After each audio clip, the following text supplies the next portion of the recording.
miidhagaa tolaa OPDO'n dur hubachuu dhabuudhaan beekuu dhabuudhaanis ta'uu ni mala. Ammoo dogoggora OPDO dur ODP'n sirreessuudhaaf dandeeyyii qofa osoo hin ta'in dirqama qaba. Miidhagaa lolaa kajaa'amu miidhagaa tolaa jedhanii jijjiiran.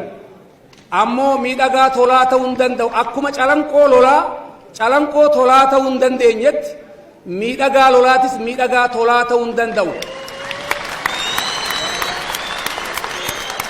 Bakki sun bakka Bakar Waaree itti du'e.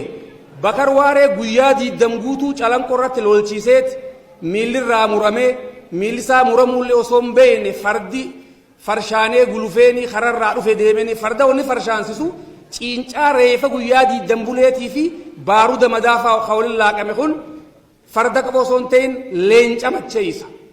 Kanaaf fardi hogguu machaa'emmaas cancala liqimsa. Cancala laagaa biroo hoggaa ol dabarfate hin hoogganamu. Fardi hoggaa akkas ta'emmaas kararraa dhufe fiiga.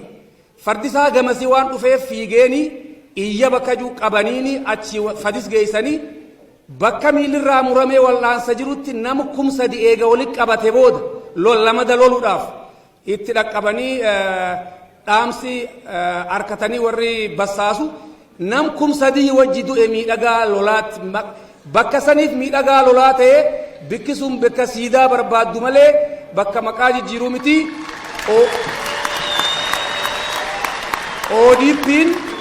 ODP'n dogoggora OPDO san nu sirreessee miidhagaa lolaa kajuunaa nu sirreessu waan siidaa nuti irratti hojjeta.